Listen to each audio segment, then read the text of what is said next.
I've never had any talent for music. I took some saxophone lessons when I was a kid, and they didn't really take. If you handed me a sax now, I'd know which end was up, and that's about it. But music has always fascinated me. I love it. And part of the reason I love basketball so much is that I do see a sort of rhythm in it. I'm not the best X's and O's guy out there. I can recognize how a team is defending a pick and roll, but you can find a lot of writers out there better at articulating exactly what's happening. I'm more interested in people, and I'm interested in how the game flows. And to me, that's always felt sort of rhythmic. But I admit, I don't see that the way J. Kyle Mann sees it. Kyle is a creator at The Ringer, and if you've seen his basketball videos, you know he's doing something totally different than anyone else. He's making pop culture references and offbeat observations, but he does it with this side order of analytics. He feeds you numbers, but a joke or an absurd Photoshop helps it go down easier. And there's a musicality to a lot of his best work, including the video he did last year on the Thunder. If you haven't seen it, it's maybe not a prerequisite for this podcast, but it's recommended watching at the very least. If I were you, I'd pause now, go search J. Kyle Mann Thunder on YouTube, and come right back to us after what I assure you will be a delightful 11 minutes. Kyle is really interested in the Thunder and in Chet Holmgren. He views them in an interesting way that we'll get into. And as a bonus, he's a lifelong Kentucky fan who's watched a lot of Case and Wallace. My conversation with J. Kyle Mann of The Ringer is coming right up. I'm Brett Dawson, and this is Heard Thundering.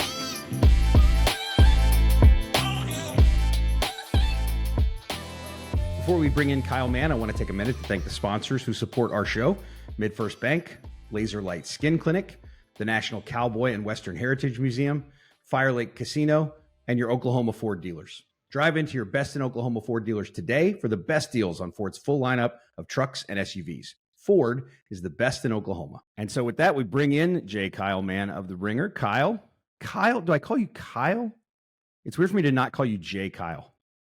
No, it'd be weirder to call me J. Kyle, I think. The J is just there to distinguish. The only reason I put it there, I've told people this, is to distinguish me from that satirist, that guy that I'm not a fan of. So I had some people who were harassing me. They're like, oh, snooty douchey J. Kyle. I'm like, no, guys, like no one in my life. You can call me Kyle, long roundabout way, just to say. So feel free. Yeah. To call me Kyle. It's weird because like most of our correspondence is via text. So like, and there you're JKM in text because we're in a group text with another Kyle. And so like the whole Kyle thing gets me a little bit confused. Yeah, and we both go by our middle names, which is something my wife wrings her hands about. She's like, why would your mother do that to you? And I'm like, it's not that big a deal. You say it one time, you're good. And I like Kyle. I was going to ask you this because I too am a middle name guy. Brett is not my first name. So that whole group text, me, you, and Kyle Tucker from The Athletic, that's all middle namers. And I was going to ask you, like, is there a reason? Did you always go by Kyle? Did your parents just name you a thing they weren't going to call you like mine did?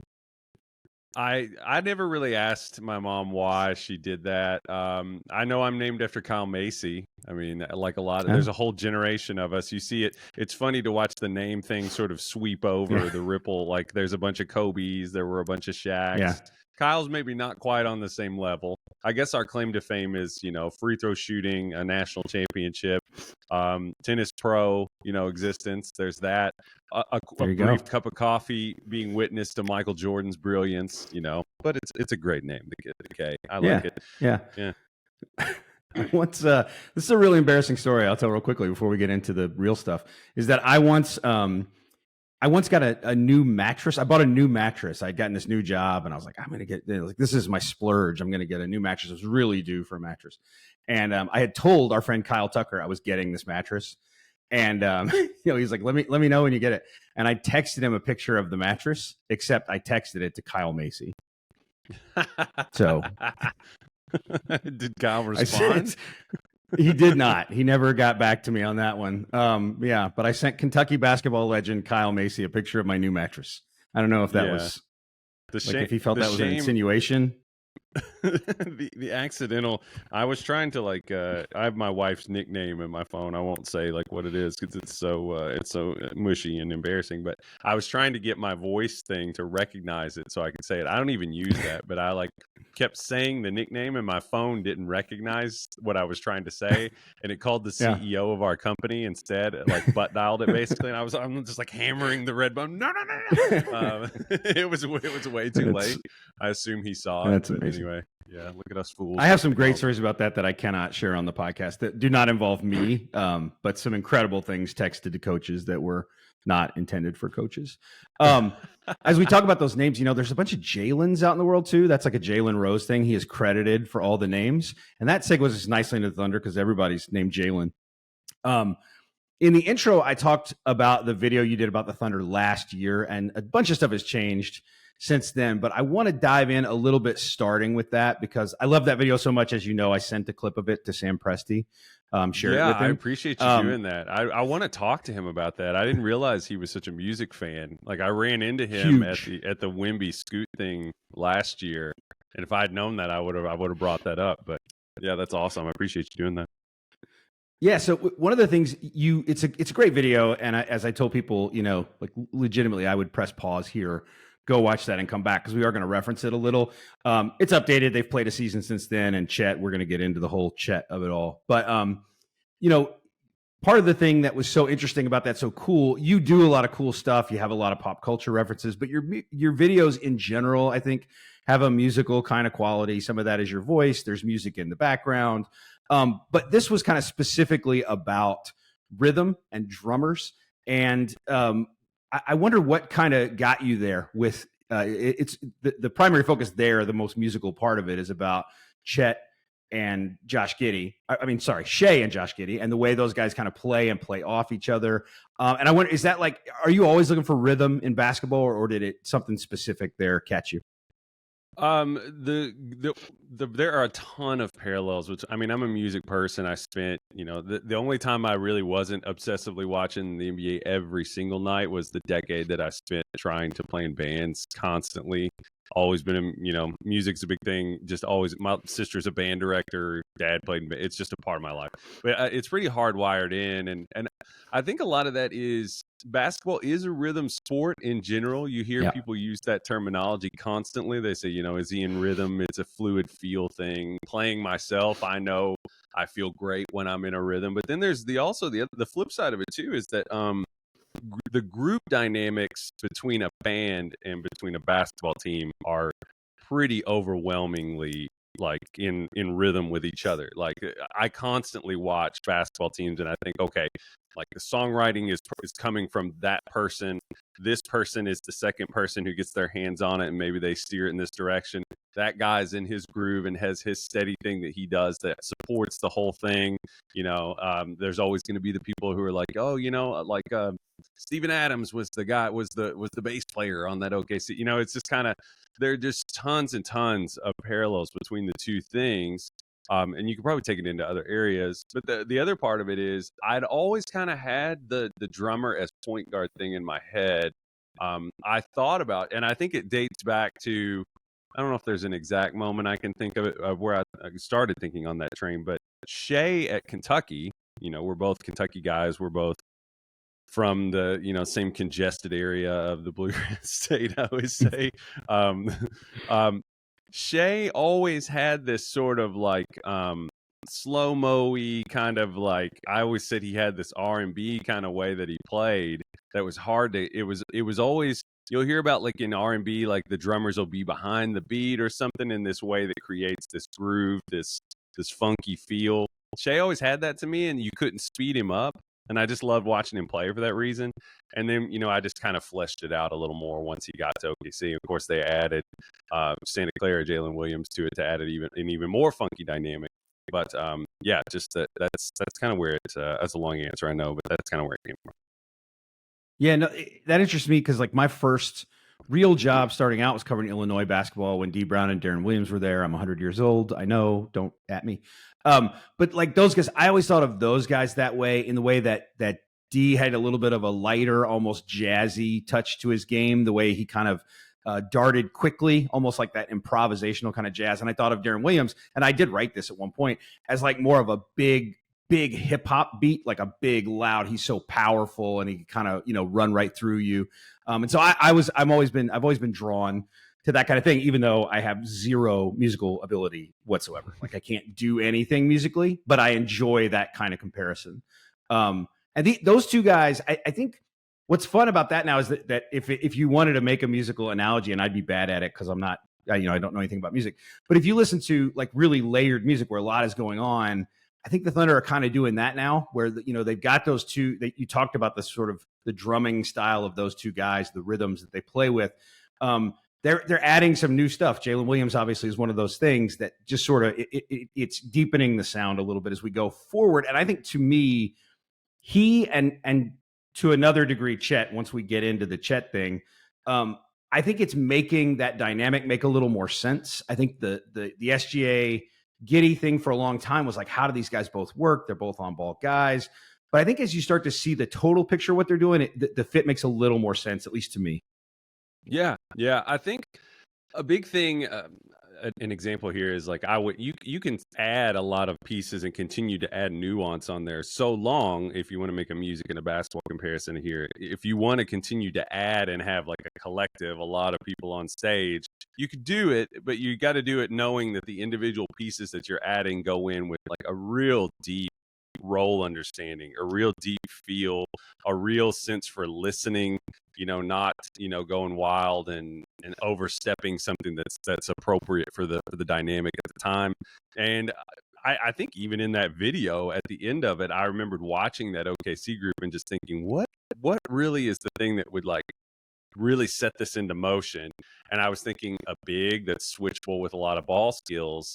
And lo and behold, they end up with Chet Holmgren, who I had as the number one guy in that class. Stand by that still. I still think he could end up being better than Paolo. But yeah, that's kind of the parallel there. I'm trying to. I went and saw a band called Broken Social Scene the other night. It's one of my favorite bands, and there's like 11 people on stage at different points, and you're watching them each individually go, and you're just like, how is this? They're not overstepping because they have great chemistry and they have a lot of great intelligence. And I think over and over again, if you watch the types of people that OKC, if you're trying to predict who they're going to take, there are just a ton of smart basketball players on this team. And I think that's a reason why that parallel is continuing to work. Yeah, it's funny. Like the band I've seen that's most like that probably is Arcade Fire, which is like, very, very basketball oriented guy. That's like a super crowded band. This the OKC thing, two things you mentioned there.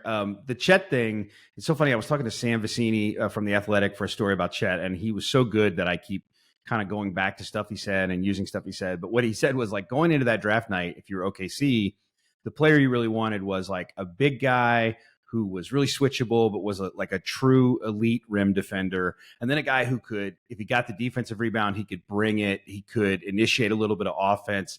He had ball skills to not just move it in your offense, not just stand in a place and not just screen and roll or pick and pop, but like move around within the offense and create something. And he went into all this stuff. And he said, so all they needed was a guy who did that. And the only problem is it's effing impossible to find that guy. And yet, like, there he was for them. Yeah, it's a miracle that I think that it played out the way that it needed to. If they'd gotten the number one pick, I still think they should have taken Chet. I just think in terms of they like, if you look at the way that like Paolo plays, I think Franz could have. Well, not Franz. I'm trying to think who was the third pick. I guess it was Jabari. Jabari could have worked for them. He would have done fine. I think as a spacer, I think he would have gotten a lot of open looks with that team and defensively would have fit into what they're doing. But Chet obviously is just, I made a comparison in the big eval. I wrote a gigantic eval about Chet for our site around that time. And I kept kind of historically going and looking, and I was like, my process is I'll go on and kind of just think like, well, I could realistically see him doing this per game. I'd see him doing this, and I just kind of go down and I build out that profile, and then I'll put it into StatHead, which used to be Basketball References like season finder thing. And I was like, this feels realistic to me, and it didn't feel outrageous. And every single name that came up was a Hall of Famer, and I was like, oh my god. I was like, and then you have a moment where you're like, do you believe that? Do I believe that, Kyle? And I got thinking about it, and I was like, yeah, and the name that kept coming up was Pau Gasol, and I look at him, and I just think physically, Pau had bigger shoulders, I guess, but I stood next to Pau in Salt Lake City, and I was like, physically, they're not that. Pau's a skinny guy, had really skinny hips. So that's a comparison I come up with, and I'm not really coming off of that yet. I think that's still possible, Jeff. That's interesting. Defensively, I have so much bias in this because of how much I've watched. because of how much I've watched this guy play, I admit my biases, but like defensively, there's some Anthony Davis there in terms of not just the rim protection, but the timing, the ability to get out to some jump shots, and also just the way you can have Chet guard a pick and roll, but you can put another big guy out there and let him kind of roam and maybe take away part of the floor. And then he also has there's a weird cadence to him that, like, he just reminds me a little bit of AD, just the way he walks, the way he carries himself. Talk about a guy who did have much wider shoulders and put on a ton of weight, but like I get some AD vibes.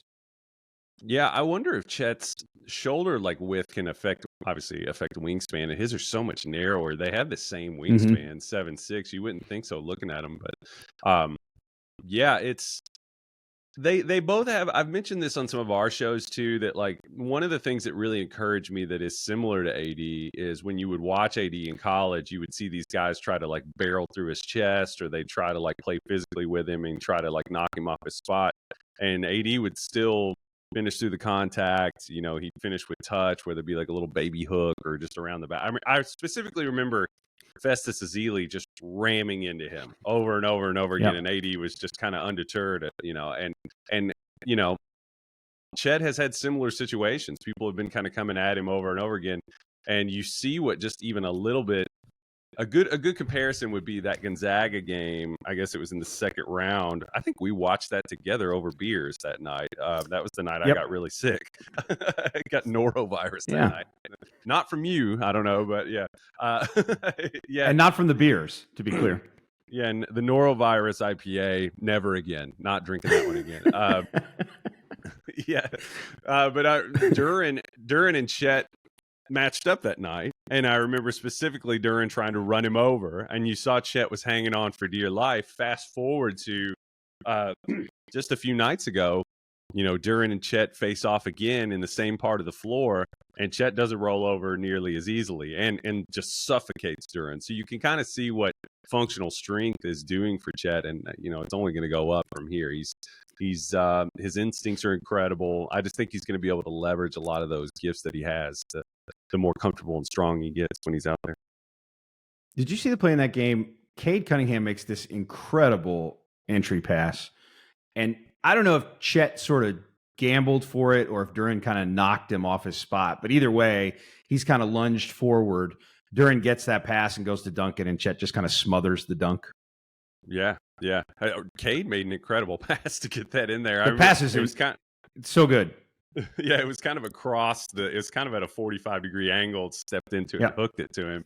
But yeah, he just blocked out the sun. It was a great block.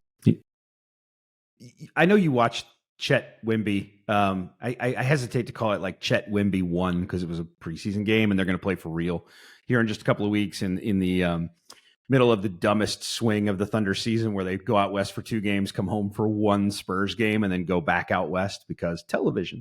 But what were your takeaways from those from that? Just seeing the 2 guys. I know you've seen them before. I'm sure you saw the U19 game, but like, what was the experience of watching that preseason game for you?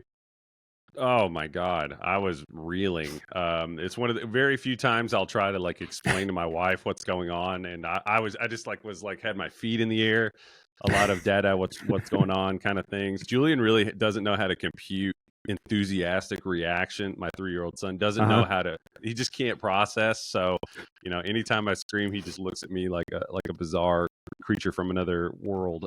So yeah, I mean, and that's what it was like watching that game, was watching 2 guys who were out of this world. I mean, you're seeing the things that we always kind of imagine would happen. We've seen we've seen the guard skill sets migrate to the biggest players. We've seen body types. I mean, they're stepping into threes. We're seeing both of them make crazy out of area defensive plays. I think it's interesting too that both of these guys are so flexible in that they can guard wings. You've seen Wemby a lot in the preseason. They're not parking him at the rim and just saying, hey, come try to climb Mount Matumbo, that type of thing. It's like we'll have to think Mount something, some other French mountain, I don't know. But he's playing off ball because he can do that. He's learning, Wemby specifically is learning how to kind of make minor, smaller calculations, like smaller gambles whenever, because he's big on trying to lunge and make the big play.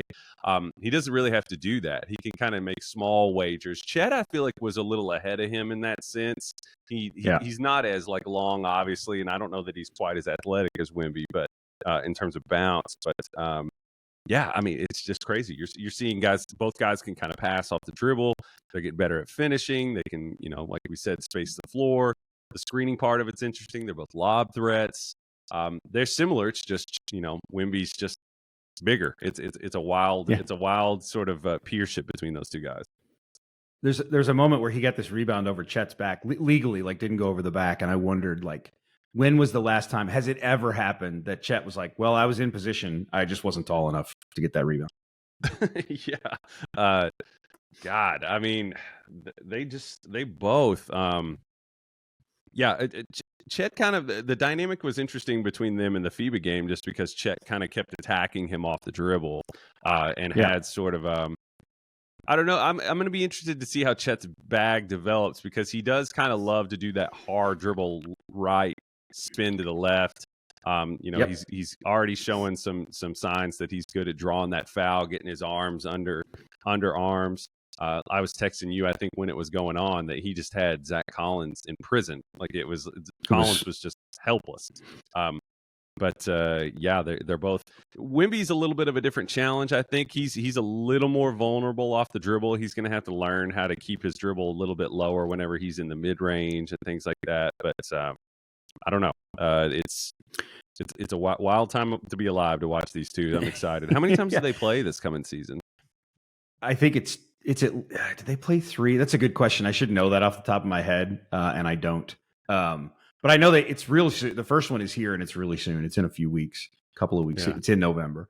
I'm fascinated to see it. The high dribble is a thing, I think, for both of them. They're both going to, I mean, Chet, even when Chet's had it picked a couple times, I think Asar Thompson got it from him the other night. That's going to be hard physically. Some of that will just be adjusting your game, because, like, envision those guys getting low enough for that not to happen. It's like an impossibility physically. Like, they can't do that. You can tighten it up some, but there's a limit, I think, to that. But it's just so fun to watch. I remember, like, way back in the day, I think maybe Rick Pitino used to talk about this, and maybe it was even Rick Pitino, like, saying a thing Pat Riley said, but, like, Rick Pitino had this wild vision of the future where these, like, 6'10" and 7-foot guys would play small forward or whatever, and they would be on the wing and they would shoot jump shots. And I used to just think, like, this guy is like Isaac Asimov. This is never happening. That's just an impossibility. And here we are. And it's, those guys, I don't know how many of those guys there's going to be, but we've got 2 of them, and it is wild. It really does feel like the future. Yeah, it is interesting that, like, Patino specifically, just thinking back during that time, he had some teams that were a little like that seemed sort of like a preview of the way rosters would go. It was interesting whenever he had. I'm trying to make this a discussion because I know we both could do this, but when he had his actual pick of players, he actually kind of started to go back towards traditional bigs, with Jing and teams like that, and Mango Mathau or whatever his name was. What was it? What was his last name? Mango Mathang? Yeah, it was Mathang. But yeah, I was just thinking back about, like, those McCarty teams where you had, like, a 6'10" like power forward who could shoot threes and things like that, and that definitely seemed like a preview of things to come. Another kind of musical thing I think of, and this applies to the Thunder, I think, to a certain extent. I think of, like, league past teams as sort of bar bands, the team that you found before everybody else and you're all excited about it. And then they kind of go mainstream and it's a little less fun. And I wonder kind of what's, one, if the Thunder have been that for you at all in these past couple of years, and 2, if this year is a little different, if they start to become that, maybe they're playing bigger bars now. You know what I mean? Does it take a little of the joy out of it if there are expectations and more people are aware of it? I think you hit it. I mean, the expectations are the thing that shift everything. My buddy Tyler Parker that I work with is a huge Thunder fan, and he and I have conversations about this all the time. It's like the sweetest time is that early time when the expectations aren't on there yet, and you can go in and play the 1 seed and beat their brains in, and then have a great time, and then a couple nights later lose to somebody who's not in the playoffs. Or, it's just the disaster of being young. You're brilliant, the highs and lows of that. Yeah, I've enjoyed watching them because Shea was a guy that I really was high on coming into that particular. That was like the first draft that I covered in any semi-official capacity, so I was kind of watching them for that reason. I've been fascinated by their rebuild. I've been fascinated by the people who have gotten mad at their rebuild, because I found it hilarious that anyone would be annoyed by that just because it was so short. I mean, they were in the playoffs. Right. And then completely rebuilding. And another thing too is just that I think as you cover the draft and talk about the draft a lot, you kind of start to form your own philosophical kind of hierarchy of what you value and how you go about putting players in order. And I frequently found that my values have lined up with OKC's. Jalen Williams, Santa Clara, Jalen Williams, that is. Was somebody, well, both of them really, but him in particular, he was one of the guys I was the highest on in that draft. Turns out it was one of those ones I should have gone in even more. It's in terms of like his ranking in that class. But I'd say that's the big reason is not having a sort of rigid roster building kind of thing, and instead just kind of accruing these flexible parts, like we were talking about, making the musician comparison again, just really, really keying on intelligence. I think that's something that is really paramount in building rosters today with the speed of basketball. Having as many handlers as you can have out there. We got into this mindset of like offensive hub, spacers, roller. It's like, no, OKC is this sort of like nano technology thing that's like moving around, and there isn't really a way. There isn't like a specific place where you can shut their water off. It's kind of, they're building this thing that has this multi-angular way that it's built, and I think that has been really fascinating to watch for me personally. And I love, we talked about the drummers and the guards and things like that. That's a big reason why I just think I love weird collections of guards like that. And they've been a joy to watch for that reason. It's crazy because there's a part of me that thinks like people will ask like what's the piece they need, and you start to think like, oh, maybe they need a little bit more athleticism at power forward, and maybe they need a little bit bigger wing because none of the wings that they have, the defense, they don't have like a 6'7" guy or whatever. But I think when you start to think that way, it's a little bit dangerous with them because they're not, ideally, I think they don't add anything that messes up what they're doing now. And so if they can't find the 6'7" defensive wing who can also put it on the floor and make a quick decision when the ball hits his hands and all that stuff, it can screw the whole thing up. And so you have to be careful about some of those like archetype pieces with this group, if that makes sense. Mm-hmm. Yeah, I think so. And I also think that there's this mindset that people get into where they're just like, well, you got to do this, you got to do that. Like, and you start thinking in terms of like what everyone else is doing, but it's like what they are doing is so unique that defensively, you need to be able to like stem the tide of some of these things. Like, Mm-hmm. 80's not going anywhere. Like there's some of these bigs out there that you probably should have one piece to sort of like mix and match your lineups and things like that. But what they're doing is so guerrilla. I guess that's too fine a point even to put on it because it's not super guerrilla. It's like you got a lot of big ball handlers.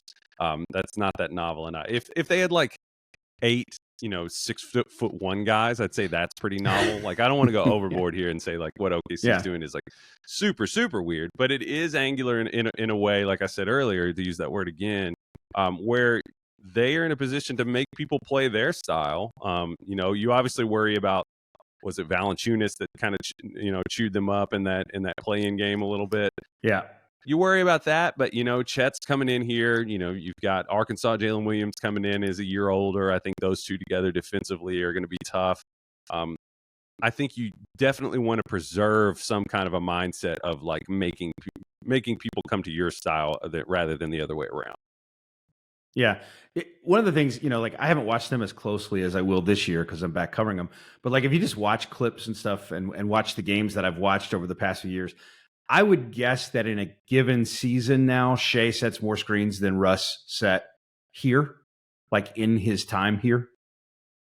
Yeah, overall, I don't have Second Spectrum in front of me, but Yeah. I think overall that phenomenon is one of the more interesting ones in the league. You know, you saw a little bit of that with like the Warriors did it further from the basket, obviously Yep. with their with their split action and stuff, and having their guards screen for each other. It's an interesting headache to have, but that phenomenon overall across the league has been a really fun one to sort of watch it balloon and watch teams get more creative with who screens and why, things like that. Yeah. Where do they rank in terms of like the Thunder this year, adding Chet, adding Case and Wallace, who we're going to talk about in just a second? Like, where do they rank in terms of, you don't have to put a number on this, but how intriguing are they just to watch and see what happens? They can beat anybody on any given night. I think this is, them, and I think the Spurs are interesting in this. Those two teams parallel, I think, are going to be a really fascinating thing to watch. Wemby obviously accelerates them. Not trying to talk too much about the Spurs, but they're going to be fun to watch because they have a lot of smart players. They have some guys with experience now. They can beat anyone on any given night. Like I said, I definitely think they're going to be able to punch above their weight. The question is like how soon is now? Like how far could they conceivably go with what they have now? In a playoff series, you don't want to get ahead of yourself because this team, they've only been really really competitive in a playing game. You don't want to assume, but I don't know. I mean, Bill took them as high as 4. I was like, I don't know if I'm ready to go that high, but I definitely think that it's reasonable to think of them as a playoff team now because I do think the core things are in place. You've got enough assets. Picking that quote unquote last piece, I don't even know what that is or what that might be. Maybe you use the intel from this season to sort of figure out what the roadmap for that is. I think just run it. You have enough pieces. You don't have to lose. You can just play this straight up and see how it goes and then try to make a decision from there based on how it goes. I think that's the thing. I think the missing piece might be a couple of pieces here and there, some different things that they want. They're not like, the example I always use is like, they're not going to get Karl Towns, like that's not what this is. That's not what they're doing here, and so I think, and they should because of the nature of the absolute should. That's why I like to use them as an example because I know it'll never happen. But like they I think the piece for them might be, hey, maybe we overpay a little bit because we do see this one wing who can, we see him as a 38% 3-point shooter and a good defender, and we can give a little bit more than somebody else could give to get that piece because we think it's like the perfect fit. I think some of that, and then like what is Chet? I think is so much of what this year is like they've played it. They started him at center. They played him a lot at center, not exclusively in preseason. I think this is a year where you sort of figure out, can he play that, over the course of however many games he plays? Can he play the bulk of his time there? Do they need to add another person who just gives them a change of pace, kind of center and lets him play the 4 some? You got to figure out all that stuff before you start, I think, compiling assets together to go get your missing piece. Yeah, it's interesting to think about. I've heard people talk about there's a temptation to sort of get a parked at the rim drop big for this team. You keep hearing people say that. I don't know. I think about like a Jakob Poeltl would be interesting with this group. Mm-hmm. Just somebody to have in the road. Just a big body who's confident, who can pass the ball. If you could find, you could almost follow that Golden State blueprint and find, if you could find a like distressed asset of like, Bogut was the guy that they went and got. It's not like they gave up nothing for that, but I mean, that's an interesting one. Somebody who I always, touch time and like somebody that can make decisions and get it out of their hands quickly. If you could go find somebody like that doesn't necessarily need is on an part of the arc of their career who is not going to be upset by like not starting or maybe being the 7th, 8th man in this group. That could be somebody you could go find. But I don't know about like going and finding somebody like that and trying to like shoehorn them into the right. Starting lineup. But the wing thing is interesting. I don't know. Like, is there one that you think in particular, like that Siakam gets talked about a lot? I don't know. I don't know about that one because of how much he needs the ball in his hands. Yeah, that one feels a little. It feels like like he might just be a little bit of a. Yeah, I'm trying to think of another way to say he needs the ball. But yeah, I mean, I just think he might be not necessarily a ball stopper, but a guy who would want it in his hands a little more than what they want. Like my good friend Andrew Schlecht, who you might know, he's thrown out the name Corey Kispert just for fun. He doesn't solve that defensive stuff, but if you wanted another shooter who's not going to be a guy where the ball sticks, like maybe that's a guy you go overpay for a guy like Corey Kispert. He doesn't solve that idea of like Dort's an excellent defender, but do you at some point need a 6'7" defender? There's not a name that jumps out at me, but it's a piece I think that they might have to look at down the road. And that might also be something they feel like they can develop with one of their own draft picks. They could find a guy like that in a draft that they just fall in love with. Yeah, I think you kind of look at the gravity kind of on the roster. I mean, you got Bertans there, but he's not going to be the answer, obviously, long term. Yeah. I mean, this might be sort of. Do you think Bertans is just kind of like an away station situation, and they can kind of move him on, or what's the deal with him? I think they like the idea of what he can give them. I think the problem with him is, look, it's not like they don't want the ball to stick. That's not a problem with Bertans. The ball's not going to stick. It's just he's not going to do anything else with it but shoot it. Right. He's going to shoot it every time. And it's fine. I think he may be something of a placeholder to me, and nobody has said this to me. This is some speculation on my part. They made the move because they wanted Cason Wallace, and I keep saying we're going to talk about Cason Wallace. We really are. But that was a means to an end. But I do think he's an interesting sort of like he's an archetype player. He's that like big wing shooter. And what does it look like to integrate another guy like that? And is he the guy, or is there some other guy in that mode who's a little more in line age-wise with your core? And how does he fit? And if he's not an elite defender, how do you make up for that? And maybe if he's not the best passer on the team, what can you do to adjust to it? So I think he could be an experimental guy to see like what does a type like this look for us maybe. Yeah, I was kind of just coming down through here. I mean, marketing would be an interesting thing to do for them if they could get a hold of somebody like that. But I guess, do you want to try to? How big do you want to try to get on the wing? I don't know. I could see Bertans being like, okay, we have this sort of blueprint of like a guy that's bigger, that can give us a little maybe weak side contest, give us a little more length and stuff like that, and also hit threes. But those guys are kind of hard to come by. You see that Denver just got kind of lucky that they have a guy of that talent level who is sort of has an asterisk next to him as an asset. Kispert's interesting. I don't know. I'm trying to look at the size through here, see if there's anybody that sticks out. Nobody really does. Yeah. It's interesting though. They're an interesting team to sort of figure out when you say like, what do they need? Because they have their starting lineup, and it looks like kind of their core starting lineup. But like, does he do everything you need at that position? Is that something you want to look at down the road? That's what fascinates me about the assets, is that they don't need to package and go get a star. They've got a star. And they've got other guys who I think can turn into awfully good players. I don't know if Jalen Williams is going to be an all-star, but like, would it surprise you if Jalen Williams makes an all-star team or two? No, it wouldn't. That was we did like a redraft of 2022 and at the All-Star weekend, and that was the cornerstone of my argument. I think he was like the second guy I took because I said I think he's going to have like a Desmond Bane type All-Star like leap. Like I think he's going to have a huge jump up in production. I was going to ask you. I mean, when they took. Are we going Cason or are we going Cason? What is it here? It has been established that it's Cason. We had a blip there. I don't know. I have my suspicions about what happened there, but I don't know. I'm not sure. I think maybe somebody mispronounced it somewhere, and then there was a cover story, and then everybody's back to what he's always gone by, as far as I know.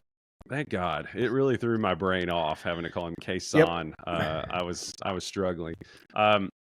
No, I think, Nick Batum is an interesting archetype. Not that there are many of those guys floating out there. If you could find a younger guy who's switchable, who can shoot threes, can guard above his weight class there. I was curious, what does Cason do for the Dort discussion? Because that's what I thought whenever I saw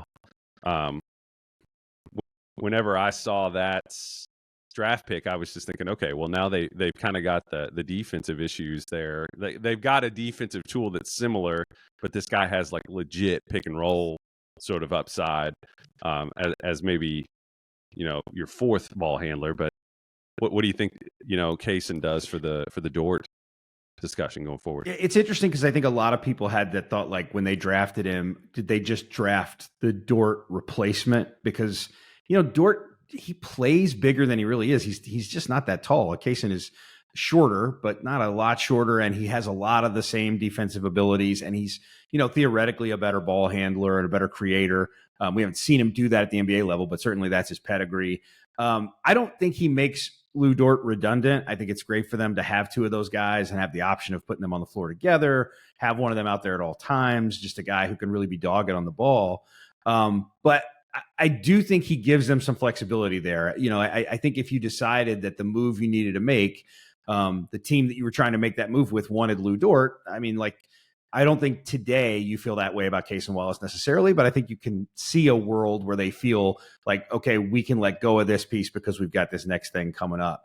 He really interests me, not only because I watched him play at Kentucky a lot, as I know you did, but he's been kind of he's sort of I don't know. I talked to Calipari 2 weeks ago or so, and we were joking about whether he's a point guard or whether he's a guy off the ball. And Cal was like, well, in high school, he was kind of a center. The way they used him, right? It was like he was kind of all over the floor and they'd put him in the middle of the court sometimes. And defensively, he might play center. He'd go mix it up with bigger guys. But like, to me, you watch him play a lot at Kentucky, and sometimes he's on the ball there and sometimes he's off. But like when talking to Mark Daignault about him, he said the thing they really loved about him is he's got a great off-ball instinct, knows where to be in space. Ball doesn't stick with him. He knows to swing it or drive it or shoot it in a hurry. Like when you saw him at Kentucky, were you thinking this guy's a point guard at the next level, or he just plays? No, I figured he'd be kind of a Drew Holiday role. I mean, people kept comparing him to Drew, which I thought was a little off the rails. But I think he projected as somebody that could play. He played next to Rylan Griffin, who's at Alabama still in high school, and he's just somebody that is a high IQ player. He can sort of play point guard for you a little bit. But anymore, I get a little tired with the point guard thing is just so rigid, and that's just not how basketball's played anymore. It's just kind of like you got a lot of decision makers on the floor. Maybe one of them is going to be your main hub, but they need to quickly get off it. That's just kind of a commentary of me falling out of love with heliocentrism in general. But Kaysen, no, I thought that he was going to be a second or third. It's gotten around. It's kind of becoming, it's established. I mean, I think it's gone. I think Seth Partnow was the guy I first heard use it, and it's just kind of made its way all the way to all the far edges. I figured Kaysen would be a second or third ball handler, probably more likely to be third. I thought that he'd probably guard the ball on one end and be a spacer. He fit. It wasn't somebody that I expected OKC to take, but when I saw them make that pick on draft night, I was just like, I don't know why I wasn't thinking about this. Of course, you see all the guards they have, but I was like, this makes sense just because of the skills you were talking about. Yeah, it was interesting because Calipari talked about him as a quick processor, and knowing that the Thunder likes those kind of guys, those guys who can, the ball hits their hands and they know what to do in a hurry. And Calipari talked about like playing with randomness. Basically, what he did, as you can appreciate, talked a lot about ways they don't really play at Kentucky, but that he's really well suited to play in the NBA. Yeah, I have a lot of thoughts on that with Cal. If you want to play random, you need to build your rosters the way random indicates. Teams that lack like the processing thing that you're talking about, you need to kind of have multifaceted, like high variability players who can like do a number of things on the floor. Like don't go into it with non-starters like a 5'8" point guard that can't shoot, threes or get to the basket, things like that. That's just one example. I just made that one up off the top of my head. Yeah. If you want to play that way, you're going to have to recruit Villanova's done an incredible job of recruiting players like that in recent memory, but this past year, I think it was tough. Kaysen probably would have gotten picked higher. I thought for sure the Magic were going to take him because I thought he fit what they needed. Thought that would have been a good one. But he was just overburdened. I think the reason we didn't see it is last year you saw Cal's sort of like conflicting philosophies, putting him in situations that stressed him. And over the course of the year, I think there was this just kind of like they needed him to step up and be the primary. And I don't know that like Kaysen necessarily is wired to play that way. He's a lot better suited to be that like second or third guy like we're talking about. Right. Kyle, I got a plane to catch. So we're going to have to bail, but tell people where they can find your work. Anything you're working on right now you want people to see, let them know. Oh, we got a lot of irons in the fire. We're ramping up our draft coverage over on the Ringers website, over on YouTube. You can find me in podcast form on One Shining Podcast on Mondays with Tate Frazier. We do a lot of college basketball. I think we're going to be doing the NBA draft show here. I'm not sure when that's going to start. This season, one of the big projects I'm going to be doing on a consistent basis is a rookie ranking build on the site. So I'm going to be talking. You'll get to hear it from me about Kaysen and about Chet, and you can, my videos are going to be on YouTube. I'm all over the place, so a lot of spinning a lot of plates, but I love it. That's awesome, and I enjoy all the plates that you're spinning. Thanks for coming on. Really appreciate it. Much thanks to J. Kyle Mann. I'm going to go back to calling him J. Kyle now because I'm not. I'm more formally saying his name. If this is your first time listening to our show, please subscribe on YouTube, Apple Podcasts, Spotify, wherever you get your podcasts. If you like what you heard, give us a review, and remember to check out all of our Thunder coverage at selloutcrowd.com. Thanks. See you next week.